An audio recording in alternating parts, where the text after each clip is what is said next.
Hello दोस्तों, बसंत पंचमी की आप सभी को हार्दिक शुभकामनाएं। तो इसके विषय में मैं आपको कुछ जानकारी देना चाह रही हूँ। 23 जनवरी को बसंत पंचमी है, जो मुख्य रूप से माता सरस्वती को समर्पित है। वेदों में माँ सरस्वती को ब्रह्म ज्ञान की अधिष्ठात्री देवी माना गया है। इसके अलावा वेदों और पुराणों में माता सरस्वती के बारे में कहा गया है और माता की आराधना इस दिन हमें क्यों करनी चाहिए, तो इसके बारे में हम जानेंगे। तो इस वीडियो को आप लास्ट तक अवश्य ही देखिएगा, और जिससे कि आपको पूरी जानकारी मिल सके। 23 जनवरी 2026 को बसंत पंचमी मनाया जा रहा है। तो यह शुक्रवार को यह दिवस मनाया जा रहा है। बसंत को बसंत को ऋतुओं का राजा कहा जाता है।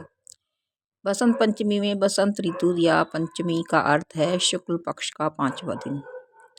बसंत पंचमी के पर्व से ही बसंत ऋतु का आगमन शुरू हो जाता है।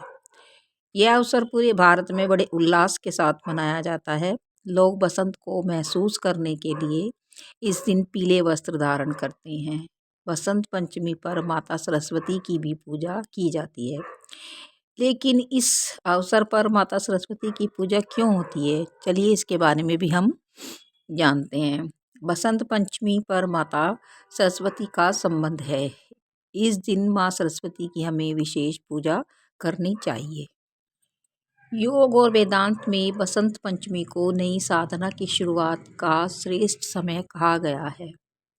इस दिन किया गया मंत्र जप, ध्यान या अध्ययन मन को स्थिर करने वाला होता है, एकाग्रता बढ़ाता है और साधक को दीर्घकालीन आध्यात्मिक लाभ भी देता है।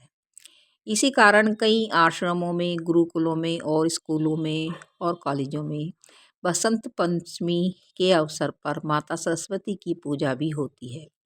बसंत पंचमी के दिन माता सरस्वती की पूजा करने का अर्थ है कि हम मन, बुद्धि और चित्त को शुद्ध करके वाणी को संयमित करें और आंतरिक अज्ञानता का विसर्जन कर दें, यानी कि अपने मन के अंधकार को, अज्ञानता को दूर कर दें।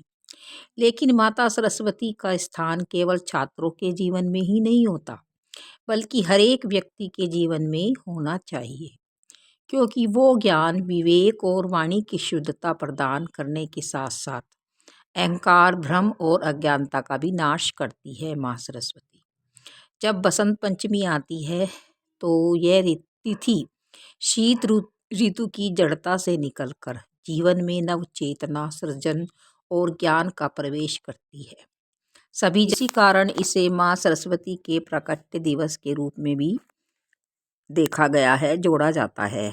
यानी कि इस दिन माँ सरस्वती का जन्म दिवस सभी जगह मनाया जाता है। मतलब जैसे बसंत पंचमी में प्रकृति में पेड़ पौधे फिर से जीवंत होने लगते आनंद होता है, वैसे ही इस अवसर पर माता सरस्वती की पूजा साधक के भीतर बसंत पंचमी विचारों की शुद्धि, चेतना का विस्तार और ज्ञान का जीवन में नव चेतना सर्जन। वेदों में माँ सरस्वती को इसी कारण इसे माँ सरस्वती वाणी की अधिष्ठात्री देवी के रूप में माना गया है।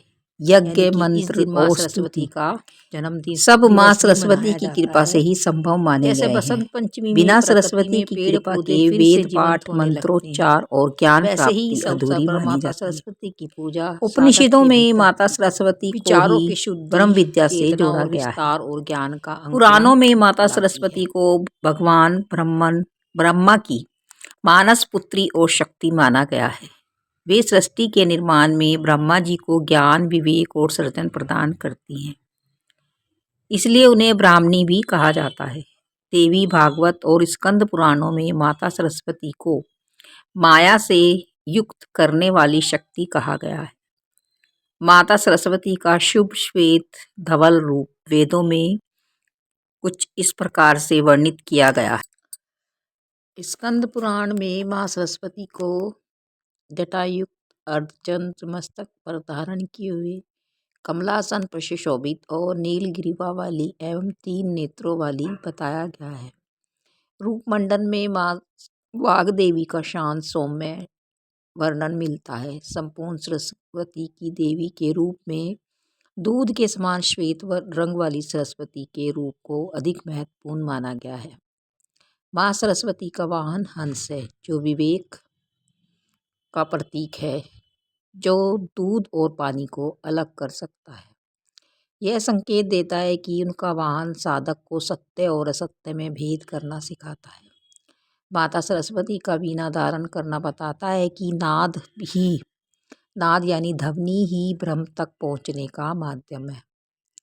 मंत्र, जप, भजन, कीर्तन और स्वाध्याय ये सभी सरस्वती तत्व को जागृत करते हैं और साधक को आंतरिक आनंद की अनुभूति कराते हैं।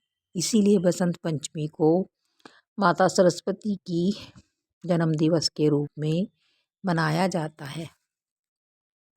बसंत पंचमी, जिसे वसंत पंचमी और हिंदू देवी सरस्वती के सम्मान में सरस्वती पूजा भी कहा गया है, वसंत ऋतु के आगमन की तैयारी का प्रतीक त्योहार है।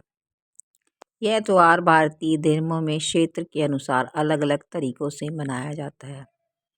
वसंत पंचमी होलिका और होली की तैयारियों की शुरुआत का भी प्रतीक है, जो 40 दिन बाद मनाई जाती है।